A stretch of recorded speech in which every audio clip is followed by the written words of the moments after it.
ஈசாக்கு வர வர விருத்தி அடைந்தானா? ஆமா. ஐஸ்வர்யவனாகி மகா பெரியவனானா? ஆமா.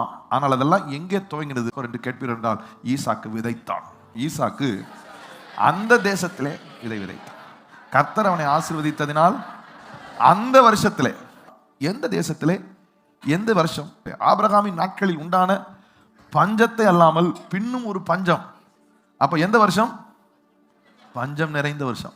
எப்படிப்பட்ட தேசம்? செழிப்பான தேசத்திலே விதைக்கவில்லை, பஞ்சமான தேசத்திலே விதைத்தான். புரியுற மாதிரி, விளங்குற மாதிரி சொல்லணும்னா, இப்ப எல்லாரும் எங்க வேலைக்கு போகணும்னு ஆசைப்படுவாங்க? அமெரிக்காவுக்கு போகணும், யூரோப்புக்கு போகணும், ஆஸ்திரேலியாவுக்கு போகணும், யூகேக்கு போகணும். ஏன்? இங்கெல்லாம் டெவலப்ட் கண்ட்ரிஸ். அங்க $1 எடுத்துக்கிட்டா அந்த $1 மதிப்பை இன்னைக்கு நம்ம ஊர்ல 85 ரூபா. ஒரு பவுண்ட் எடுத்துக்கிட்டா 95 ரூபா. இதெல்லாம் முன்னேற்றம் அடைந்த நாடுகளில் போய் நாம் வேலை பார்க்க விரும்புவதற்கு காரணம், அவர்கள் ஏற்கனவே செழிப்பான நாடுகள். இலங்கையில் போய் வேலை பார்க்க யாருமே பிளான் பண்ண மாட்டாங்க. ஏன் இலங்கையில் போய் வேலை பார்க்க பிளான் பண்ண மாட்டாங்கன்னா, அது நம்மளை விட இன்னும் அந்த currency value is not even our Indian rupee.